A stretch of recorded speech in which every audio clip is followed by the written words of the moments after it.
Сайкал дагы 3 үй алып, мынтип 4 үйдүн ээси болуп отурат. Үйүбүзгө кош келиңиздер. Келгенден кийин бир 10 жылча орустун үйүндө жашап калдык го баарыбыз элечи. Анан Сайкалдын по счету экинчи үйү, апасына белек кылган үйү. Каяка жүрүп кетти азыр алтын балыгыңыз? Жүрөгүбүз Кыргызстан деп соксо дагы, зато Москвада ушундай силердин атыңардан үйлүү болуп отурабыз. Ар бир аткан таңың сенин айыма, жүрөкчөлөр ташталат. Салам достор. Биз бүгүн жөнөкөй эмес, бирден бир күчтүү клиенттерибиздин үйүнө конокко келдик. Сайкал жөнөкөй кыздардан эмес, биздин Планета 312 аркылуу бир эмес 4 үйдүн ээси. Сайкалдын жумушта болуп калгандыгына байланыштуу Сайкалдын мамасы бүгүн Гүлнара эже биз менен бирге болот. Бардык ошол үйлөрүнөн обзор алып көрсөтөбүз сиздерге. Иллюзия сүрөттөрдөн жаралган түрдүгүян. Мына бүгүн азыр биз Сайкалдын 4 үйүнүн бирөөсүнө келдик, биринчи үйүнө да. Гүлнара эже, кайсы районго келдик биз ошондо? Бул метро Печатники. Бул жерде дагы бир квартира ушул жерде. Жүрүңүздөр, үйдө көрүп чыгалы. Дагы деле сезилек келем күтүп. Кайсы жылы алды элеңер, кайсы? Бул эми биздин 4 квартиранын Бирөөсү. Бир үйү, бул двухкомнатный Печатникиде деп айтылды. Так, буну алганыбызга 1,5 жыл болду. Ошо кызымдын атынан мен силер менен сүйлөшүп бүгүн кызымдын үйлөрүн көрсөтүп коеюн деп чечтим. Бул двухкомнатный үй. Бул жагы зал деп айтылат. Бул жагы спальный. Мына көрүп турганыңыздардай. Ал эми бул жагы ванна. А бул жагы биздин кухня. Мына ушундай, бул двухкомнатный квартирабыз. Бул үйдү ушундай, да, аурасы очень жашынакай үй экен. Ремонту менен алгансыңарбы бул үйдү? Ооба, биз биринчиден метрого жакындыгын карадык. Эми кызым постоянно мама кайсы деп көп эми баягы силер да көрсөтүп аттыңар, ошондо. Анан ушул үйгө киргенде ушунун аурасы какой-то жүрөгүбүзгө жакты да. Анан ремонту да жакшы экен, метрого жакын экен. Анан баасы да туура келди. Гүлнара эже, баасы деп калдыңыз, үйдү канчага алдыңар эле? 1,5 жылдын мурун алганда, ошол жылга караганда биз кымбат алганбыз. Билесиңер да, метрого жакын болгондуктан обязательно үйдүн квадратурасынын дагы баасы жогору болот. Ошон үчүн биз муну кымбат алганбыз. Азыркы баа менен арзан. 1,5 миллионго алганбыз да. Метронун жанында, аябай удобно да? Удобно. Локациясы. А так жакшы үй, мындай ак жолтой үй. Бул үйдүн артынан дагы бир үй келди да. Анын багы үйдүн дагы өзүнүн аурасынан, өзүнүн эмесинен, майлуулугу, сүттүүлүгүнөн дегендей да. Кыргыздын тили менен айтканда, артынан дагы бир үй алдык. Буйрусу. Анда Гүлнара эже менен Сайкалдын экинчи үйүнө жол тарттык. Ал деле ушул райондо жакын эле да. Гүлнара эже, бул баягы бир жерден бирөөнүн элине келгенде кайсы жерге келип, ошол жерге иштеп, ошол жерде отурукташып калып, анан ошол район өзүңө жакын болуп калат го. Менимче ушул Печатникиде да силер ушундай район окшойт да силергечи, потому что Сайкалдын алган үйлөрү бүт эле мындай караганда Сайкал менен кече сүйлөшкөнүмдө айтты. Чынар эже, 4 үйүм бири-бирине жакын эле депчи, алыс эмес деп. Ошо, наверное, силердин жүрөгүңөргө жакын болгон райондордун бири окшойт да. Кантип алып калдыңар, кантип келип калдыңар Москвага, канча жыл болду келгениңерге, ушулар жөнүндө айтып берсеңиз. Эми биздин Москвага келгенибизге 13-14 жыл болуп калды.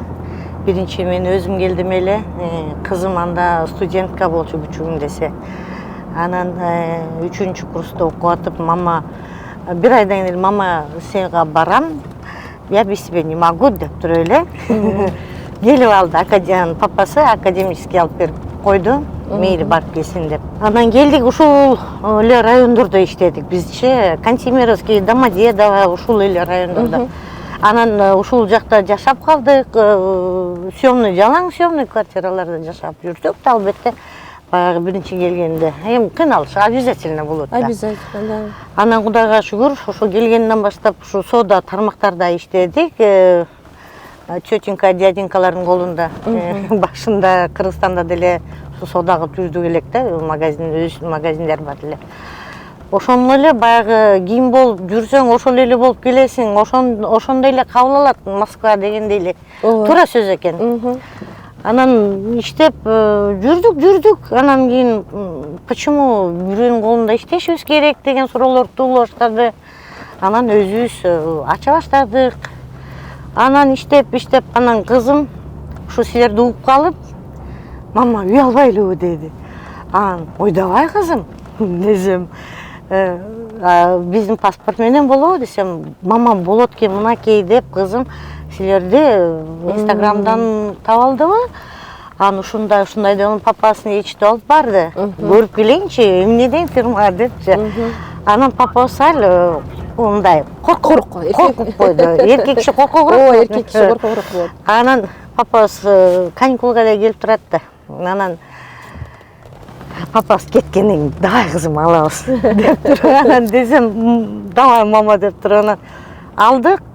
2 айдын ичинде биринчи квартираны алып калдык. В поисках 2 айдын ичинде эле одобрение бат келди. Анан первоначальный да жакшы болуп турду. Анан удачно үйдө табылып калды. В поисках бир 15 күн, 20 күндөй жүрдүк да квартира. Баягы өлүп көрдүм беле дегенде ол квартира алып көрбөсө, кандай квартира алыш керек, кайсы район кандай экен жакшы түшүнчү эмеспиз. Анан биз сыңылда дегенде эле ошо Братиславскийде квартираны алганда удачно алдык, аябай дегенде. Анда бизди Артур жетектеп турчу. Артур жетектеп. Артур менен кызым үчөөбүз квартира көрөбү. Киргенде эле мага жакпагандай бутум чечпей туруп алам да. Анда Артурдун кота эже жакпаса дагы кичине окшоштуруп койгусем уят болот. Бул квартираны тапканда Артур айтпады. Эже, вот оказывается, ушундай квартираны издеп жүргөн турбайсызбы? Отлично, сонун деп. Биз алгандан кийин эле ошол квартира бир 2 жумага жетип жетпей асмандын башы болуп кетти. Тамдар резко көтөрүлүп кетти да. Анан буйрук насиптен экен дедим. Адамдын өзүнүн эле тилегинен, адамдын өзүнүн ниетинен жараша болот. Самое главное, баардыгы жакшы болсун деп тилейбиз керек. Ооба, ошо Кудайга шүгүр. Азыр баардыгы жакшы. Мына достор, Сайкалдын биз азыр экинчи үйүнө кирип кетип атабыз. Бул деле ушул райондордо экен. Аябай жакын экен арасы. Гүлнар эже, ошол эле райондо. Ошол эле метро, ошол эле печатникиде бат эле келип калат экенбиз. Анда жүрүңүздөр, биз менен бирге конок болуп чыгыңыздар. Жүрүңүздөр. Канча бөлмөдөн турат бул үйүңүз? Так, бул үй Сайкалдын акыркы мына июль айында алынган үйү. Бул 3 комната, 3 бөлмөлүү да. Буну тигил үйдөй даяр кылып алган эмеспиз. Буну полный без ремонт алганбыз. Полный от и до жасалып чыкты. Ремонтун өзүңөр жасадыңар да? Анда эмесе үйдү көрүп чыгыңыздар. Так, бияк бөлмө биздин мини ишканабыз. Бул зал менин жөжөлөрүм, менин анан айындарым. Мынакей ушу жөжөлөрүбүз менен кандай жөжөлөшүп жашайбыз. Кто я? Айтып койчу. Бабушка? Я, жаным, Гуля деп койчу. Гуля, да я? Гуля дешет, мени бирден неберем. Апа тайне майнен айтпайт, бүттүк эле Гуля дешет. Ошол, бул жагы балкон. Бул жерде сиңдим мини ишканасы бар. Сонун. Кыздарды сулуулукка турду. Бир комнатасын ушундай өзүң иш жай кылып алыпсың да. Ой, азамат. Бул жакта детский жөжөлөр жатат. Как обычно, ванна, туалет. Бул жак кухня. Мындай трехкомнатный деп айтылат. Квадратурасы чакан, но бирок 3 комната балдар өз-өзүнчө жата алат. Полноценная трёшка, да, мындай? Да, полноценная. Эч кандай бөлүп кошкон жоксуз да? Бөлүп кошулган жок, бул союз абагында трехкомнатный үйлөр. Город Москва шаарынын ичиндеги үйлөр ушундай квадратурасы кичинерээк болот да өзүчө. Жок, сонун. Ремонт кылыпсыңар. Бирок бул үйдө эле өзүнчө аябай ремонт менен. Аурасы сонун. Уют бар да, уют. Бул отидо баягы орустун бардык нерсесин алып таштап отидо болгон ремонтторго канча кетти? Действительно, бабушкинский дом вообще каралбаган үй болчу. миллиондон ашып калды. Миллиондон ашып кетти да. Аябай сонун ремонт жасапсыңар. Бул миллиондон ашып 1 миллион 600 миңге түштү да. Вот эшик терезесинен бери алдык да. Полный алынды, карап ставить эттик. Заңгыраган эле үйүбүз болуп калды. Ооба, метронун жанында бул да. Самое главное, комнатанын квадратуралары аз болсо дагы балдардын кенен жөнүн өзүнчө жаталат. Канча метр квадрат?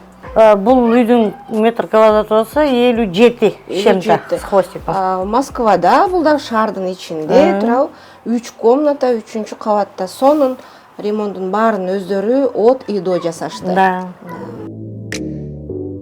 Мынакей, бул дом.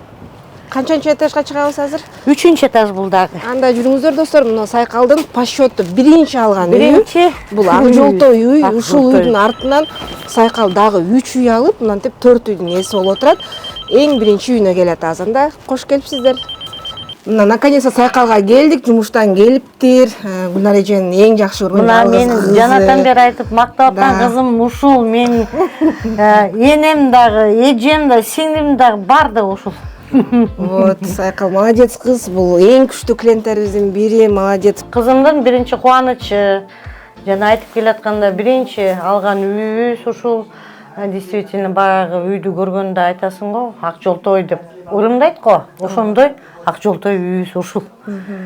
Кызым экөөбүз ушул үйдү алып, силердин көмөгүңүздөр менен 31 декабрда саат 11-де көчүп келген үйүбүз ушул. Ушул жаңы жылды ушул жерде тосконсуңар. Бул үйдү 85 квадрат, 3 бөлмө, 4 бөлмөдө айтып койсо да болот да. Ар бир комнатада бирден балкон. Кухнясы 12 квадрат. Кызым өзү жакшы көрүп алган үйдү тандаганда деле мама кухня кенен болсунчу деп суранып атты эле, ошондо өзүбүз каалаган үйдү тандаганбыз. Адам кандай ниет койсо ошол ниетине жетет да. Бул өзү чоң үйгө. Үйдү алганда бул комната меники болчу. Мен ушул үйдө жашап чоңойдум деп койбоймунбу. Андан кийин кызым мага үй алып берди, анан биз Өзүңүз көчүп кеттиңиз. ооба. Бул жерде Сайкал семьясы менен калды. Бул жерде Сайкал семьясы менен калды. Братиславский. Гүлнар эже адашып да калды, себеби үйлөрү баардык метролордун жанында, азыр эле Печатникке келдик. 2 минутта жакын. Биз жана айткандай метролорго жакын да аябай карадык дедим го. Анан бул үй абсолютно ремонт кылынган жок. Өзүнүн ремонту менен жашап келатабыз. Кызым эми Кудай буйруса, сәл күн жылыса, полный ремонт обставить етем деп атат. Это моя золотая девочка. Ну-ка, стишок айтып койчу. Красивые дети, счастливая мама. Так говорила тетя рекламе, чтоб маму День матери сделать счастливой. Срочно мне надо тот самый красивый. У зеркала я старалась, трудилась. Тушь, тень, помада, все пригодись. Папе пошла красоту показать, но почему-то стал он икать. Увидев меня, кот забился под шкаф, и попугай замолчал, что-то наш. От радости мама за сердце схватилась. Да, красота — это страшная сила. Потом мне по секрету мама сказала, что лучшего подарка еще не бывало. Молодец! Онча көп бурду канып жаттыган.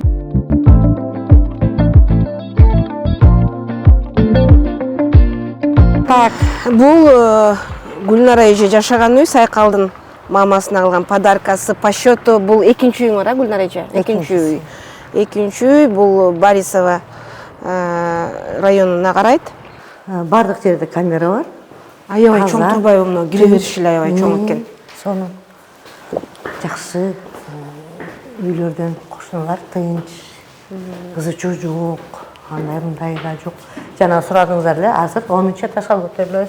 Единственный квартира 10-этаждагы бул меники. Кызымдын Бар жок көрүнөт экен да сизге? Барды көрүнөт. Кызымдын үйү да көрүнүп турат. Кызымдын мага берген белек үйү.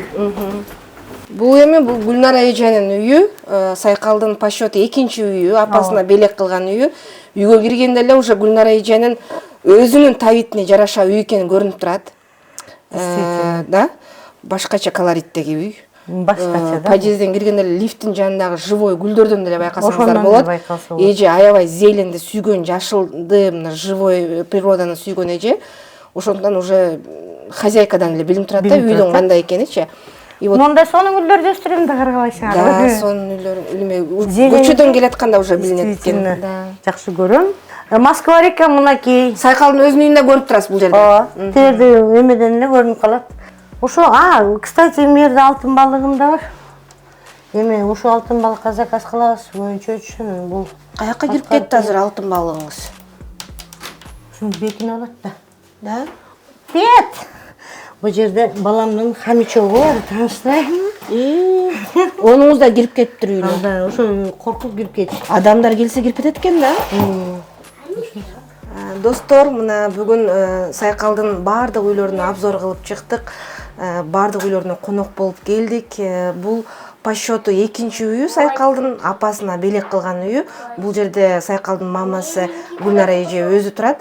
Үй аябай 3 бөлмөдөн туруп, аябай уютный, жакшы үй экен, өзүңүздөр да көрүп атасыздар. Сайкал буну канчанчы жылы алдың? Кайсы банктан алдык эле одобренияны? Ошол боюнча да кичине айтып өтүп кетсең. Биз 2022 декабрда биринчи үйүбүздү жаап бүттүк. Андан кийин эле 2023 буну бирок аны жаап бүтүлүк деле баштаганбыз процесстечи. 6 айга чейин созулду. Бир үй жагы, бир үй жакпай, мама экөөсүнүн оюбуз келишпей. Анан ошентип 2023 мартта алдык. Жарым жыл дегенде. Росбанктан алдык. Ошол. Ошону Сайкал бул 4 үйүңүн канчасы азыр совсем жабылды? Досрочно. Досрочно өзүмдүн биринчи үйүм жабылды. Кудай буйруса, жанагы дастан алып берген печатникиде 2 комнатный квартирам жабылды. Бул в процессе. Жабайын деп турасың. Жабылайын деп, анан 4-үчүсүн жакында эле алдык. Ооба, жакында июлда алышты, азыр бардык ал үйгө дагы. Кудайга шүгүр, силердин артыңардан дагы быйыл дагы бир квартиралуу болдук да бесиңерден. Да. Шүгүр, рахмат, чоң рахмат силерге, силердин жамаатыңарга, Ритага, жалпы бардыгыңарга чоң рахмат. Рахмат. Силер бар, биз мынтип үйлүү болуп отурабыз да. Жүрөгүбүз Кыргызстан деп соксо дагы, зато Москвада ушундай силердин артыңардан үйлүү болуп отурабыз. Шүгүр, бардыгы жакшы. Жакшы колдоп алышат, күтүп алышат, жардам беришет. Негизи ошондойсуңар. Действительно. До конца сопровождения, да? До конца, до конца. Аягында жууп, майлап туруп коштошобуз. Каерден үй албасак деле, Москвадан болобу, Кыргызстандан болобу, өзүңүн үйүңү алып, ошол үйдө жашап, ушул чувствону, ушул сезимди сөз менен айтып бере албайм. Мисалы, мен Москвадан үй алганда бул башкача бакытта турабы Гүлнара эже. Өзүңдүн үйүндө, ушул биз келгенден кийин бир 10 жылча орустун үйүндө жашап калдык го баарыбыз элечи. Анан качан өзүмдүн үйүмдү алып, ошол ключ менен кирип ошол жерде жашаганда ушул сезимди сездим да менчи. Бул билбейм, Кыргызстанда мынчалык, эми өзүмдүн элим болгон үчүн ал жактагы үйдө мынчалык бактылуу сезген эмесмин. Ушул Москвага келип үй алып, ошол үйгө киргенде менде словами не передать да, сөз менен бере албай тургандай. Аны ички дүйнө гана сезип билип турат да. Коркпош керек дагы, только вперед аракет кылса баардыгы жакшы. Ошол коркпогондордун бири сиздин кызыңыз Сайкал. Мына 4-5 жылдын ичинде 4 үйлүү болгон. Вообще молодец. Да. Жакшы. Кудайым ошо кызыма күч кубат берип, жаман көздөн, жаман сөздөн сактасын. Анан сүйүп бере деген сүйүп бере, конечно, анан баары деле кичине ырымдап коюш керек да. Анан жан аман болсун, бактылуу болсун. Бактылуу болсун. Ошол үйлөрүндө бактылуу болуп жашасын. Жөжөлөр менен бактылуу болуп жашай берсин. Дагы да жечкенкелүү болсун.